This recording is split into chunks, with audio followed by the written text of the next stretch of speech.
Hello friends, welcome back to my channel. ఈరోజు నేను మీకు చూపించబోతున్నాను ఒక టేస్టీ సేమియా. సో ఇది ఎలా చేయాలో చూద్దాం పదండి. ముందుగా స్టవ్ ఆన్ చేసి ఒక ప్యాన్ పెట్టేసుకోండి. ప్యాన్ కొంచెం హీట్ అవ్వగానే ఇందులో నెయ్యిని వేసుకోవాలి. నెయ్యి ఒక 2 స్పూన్స్ వరకు వేసుకోండి. నెయ్యి కొంచెం వేడి అవ్వగానే ఇందులోకి డ్రై ఫ్రూట్స్ని యాడ్ చేద్దాము. ఏ డ్రై ఫ్రూట్స్ ఉంటే ఆ డ్రై ఫ్రూట్స్ని వేసుకొని ఇది లైట్ ఇలా బ్రౌన్ కలర్ అవ్వగానే వీటిని ఒక బౌల్లోకి షిఫ్ట్ చేసుకోండి.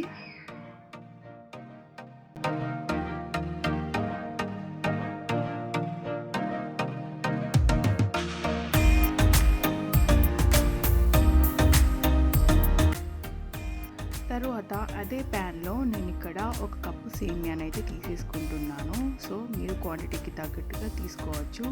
సేమియా కూడా బ్రౌన్ కలర్ వచ్చేంత వరకు నేతిలో వేగనివ్వాలి. చూడండి, ఈ కలర్ అయితే రావాలి. ఇలా ఈ కలర్ వస్తేనే సేమియా టేస్టీగా ఉంటుంది అండ్ చాలా చూడడానికి కూడా బాగుంటుంది. తర్వాత ఇందులో మిల్క్ యాడ్ చేసుకోవాలి. మిల్క్ కూడా మీరు ఎంతవరకు అయితే జ్యూసీగా ఉండాలనుకుంటున్నారో దానికి తగ్గట్టుగా మిల్క్ యాడ్ చేసుకోండి. ఒక 2 నిమిషాలు దీన్ని అలా వదిలేయండి, అది ఉడికిపోతుంది. తర్వాత ఇక్కడ ఇంకొక ప్రాసెస్ చేద్దాము. నేనైతే ఇక్కడ కస్టర్డ్ పౌడర్ని అయితే తీసేసుకున్నాను. అది కూడా వెనిలా ఫ్లేవర్. సో ఏ కస్టర్డ్ పౌడర్ అయినా పర్వాలేదు, తీసేసుకోండి. ఇక్కడ ఒక బౌల్ తీసుకొని దాంట్లో 1.5 స్పూన్ వరకు కస్టర్డ్ పౌడర్ని యాడ్ చేసుకోవాలి. మీరు క్వాంటిటీ తగ్గట్టుగా ఈ కస్టర్డ్ పౌడర్ని అడ్జస్ట్ చేసుకోవచ్చు.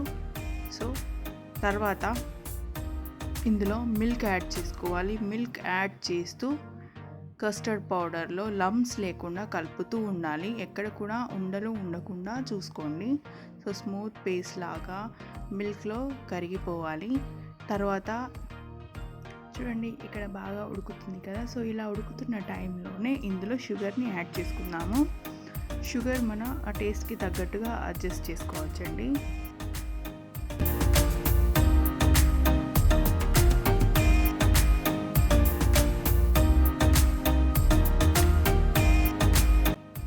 షుగర్ మెల్ట్ అయ్యాక ఇప్పుడు ఇందులో ఇందాక ప్రిపేర్ చేసి పెట్టుకున్న కస్టర్డ్ మిల్క్ని ఇందులో యాడ్ చేసుకోవాలి. సో కస్టర్డ్ మిల్క్ యాడ్ చేసుకోగానే త్వరగా గరిటె తిప్పుతూ ఉండాలి. లేదు అంటే అది తొందరగా ఎక్కడైతే మనం కస్టర్డ్ మిల్క్ వేసేస్తామో అక్కడే గడ్డలాగా కడుతుంది.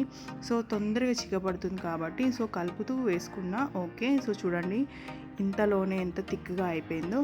సో దీనికి తగ్గట్టుగా మీరు కస్టర్డ్ మిల్క్ని అడ్జస్ట్ చేసుకోవచ్చు. ఒకవేళ మీకు ఇంకా కొంచెం జ్యూసీగా, కొంచెం మిల్క్ జారుడుగా ఉండాలి అనుకుంటే ఇంకొంచెం మిల్క్ యాడ్ చేసుకోవచ్చు. దాని తర్వాత ఇందులో డ్రై ఫ్రూట్స్ని వేసుకుంటే సరిపోతుంది.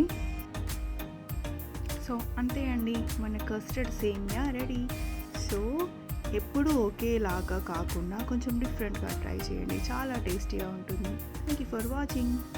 ఈ వీడియో కనుక మీకు నచ్చినట్లయితే ప్లీజ్ సబ్స్క్రైబ్ చేయండి, షేర్ అండ్ లైక్ కూడా చేయండి. పక్కనే ఉన్న బెల్ బటన్ని కూడా క్లిక్ చేయడం మర్చిపోకండి.